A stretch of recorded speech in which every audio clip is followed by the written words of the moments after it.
सियासत के बाजार में जब निष्ठा की बोलियां लग रही थी, जब हवाओं के रुख देखकर बड़े बड़े सूरमा अपने पाले बदल रहे थे, तब बिंद की गोद में बसा एक इलाका अपनी जीत पर अड़ा था। प्रमोद तिवारी की कहानी सिर्फ चुनाव की जीत नहीं, बल्कि उस ईमान की है जो आज के दौर में दुर्लभ है। जब उत्तर प्रदेश की फिजाओं से कांग्रेस का नामो निशान मिटने लगा था, यानी वो धीरे धीरे अपना जनाधार खो रही थी और सत्ता से भी गायब हो गई, तब भी रामपुर खास की दीवारों पर पंजे की पकड़ ढीली नहीं हुई।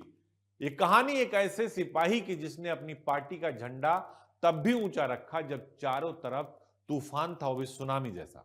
90 का दशक आया, मंडल की लहर उठी, कमंडल का शोर मचा और कांग्रेस का वजूद ढहने लगा, यानी खत्म होने लगी कांग्रेस। कईयों ने सुरक्षित ठिकानों की तलाश में पाला बदला, लेकिन प्रमोद तिवारी ने गांधी परिवार और तिरंगे का दामन मजबूती से थामे रखा। उनके लिए राजनीति कोई मौका परस्ती नहीं, बल्कि एक विचार था, क्योंकि शुरू से वो उसी विचार की राजनीति कर रहे थे। जब प्रदेश में कांग्रेस के पैर उखड़ रहे थे, तब तिवारी दिल्ली से लेकर लखनऊ तक पार्टी को कि वो डाल बने जिसने हर सियासी हमले को अपने सीने पर झेला। जब यूपी की सियासत के समंदर में कांग्रेस का जहाज डूब रहा था और बड़े बड़े दिग्गज अपनी जान बचाने के लिए विचारधारा के मलबे से सुरक्षित किनारों की ओर भाग रहे थे, तब उस बंजर जमीन पर एक शख्स अंगद की तरह पैर जमाए खड़ा था, प्रमोद तिवारी। ये नाम महज एक विधायक का नहीं, बल्कि उस जिद्दी वफादारी का है जिसने गांधी परिवार और तिरंगे के साथ अपना नाता तब भी नहीं तोड़ा जब हवाएं कांग्रेस के खिलाफ जहर उगल रही थी। जहां दल बदल एक फैशन बन गया, वहां तिवारी ने निष्ठा को अपना गहना बनाए रखा। विधानसभा की उन ऐतिहासिक दीवारों से पूछिए, प्रमोद तिवारी के तर्क क्या थे। वो सदन के वो लायन थे जिनकी दहाड़ से सत्ता की कुर्सियां हिल जाती थी। जब वो नियमावली की किताब हाथ में लेकर खड़े होते तो बड़े बड़े मुख्यमंत्रियों के पसीने छूट जाते थे।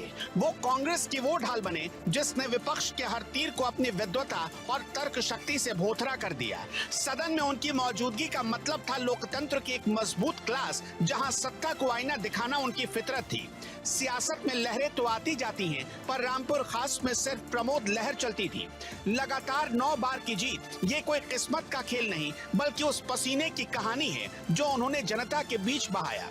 एक ही चुनाव चिन्ह, एक ही पार्टी भारतीय राष्ट्रीय कांग्रेस, गिनीज बुक ने उनके नाम को दर्ज किया तो दुनिया हैरान थी। लेकिन रामपुर खास की जनता के लिए वो महज एक रिकॉर्ड नहीं, उनका अभिमान बन चुके थे। वो भारतीय राजनीति के वो आयरन मैन बने जिन्हें वक्त की गर्द कभी धुंधला नहीं कर पाई। आज दौर बदल गया है, चेहरे बदल गए, यहाँ तक कि चुनाव लड़ने के अंदाज बदल गए, लेकिन रामपुर खास के पत्थरों पर आज भी प्रमोद तिवारी की निष्ठा की इबारत लिखी है। जब जब वफादारी और सिद्धांतों की बात होगी, तब तब इस रिकॉर्ड पुरुष का नाम सबसे ऊपर लिया जाएगा, क्योंकि उन्होंने राजनीति को सत्ता की सीढ़ी नहीं, बल्कि सिद्धांतों की कसौटी बनाया। प्रमोद तिवारी कांग्रेस का वो आखिरी किला जिसे फतह करना आज भी विरोधियों के लिए ख्वाब है। देखिए, उनकी जो विधानसभा क्षेत्र है रामपुर खास, उस पर उन्होंने हमेशा विशेष ध्यान रखा, वहाँ के लोगों के ऊपर विशेष ध्यान रखा। वहाँ के लोगों को हमेशा उन्होंने जो है अपनी प्रायोरिटी पर, प्राथमिकता पर रखा। उनका कोई भी काम किसी भी समय हो, उनको हमेशा वो करते थे, जिसकी वजह से वो अपनी विधानसभा क्षेत्र रामपुर खास में बेहद लोकप्रिय थे। और उसी का नतीजा था कि उनको वहाँ से कोई कभी हरा ही नहीं पाया।